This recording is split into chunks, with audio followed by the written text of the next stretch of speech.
அன்புள்ள சகோதரர்களே, அப்ப அலி ரலியல்லாஹு அன்ஹு வீட்டுக்கு சிறந்த நபித்தோழர்கள் வருகிறார்கள். ஜுபைர் இப்னு அவ்வாம் உட்பட, தல்ஹத் இப்னு உபைதுல்லா உட்பட, அவர் ரெண்டு பேரும் பையத்து செய்யலன்னு ஜமல் யுத்தத்தை என்ன செய்யறாங்க சொல்றாங்க. எல்லாரும் வராங்க.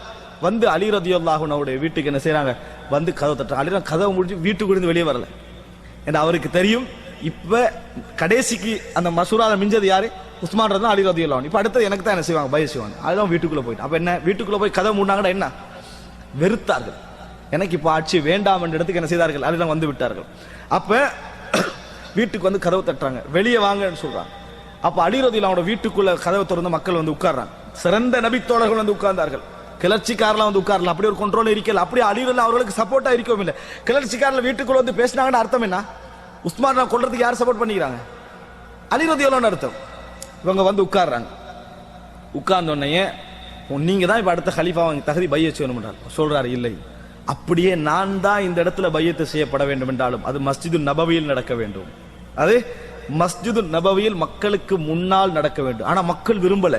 கிளர்ச்சிக்காரர்கள் இருக்கிற டைம் இது. இப்ப பிளவு வேற உண்டாக்கிட்டாங்க. இப்ப டபுள் ட்ரிபிள் ஆகும். இங்க பையத்து செஞ்சு கலீஃபாவாக ஏலான் பண்ணத்தான் நினைச்சாங்க. ஆனா அலி ரலியல்லாஹு மறுத்துட்டாங்க. அது மஸ்ஜிது நபவியில் பகிரங்கமாக நடக்க வேண்டும் என்று அலி ரலியல்லாஹு சொன்னாங்க.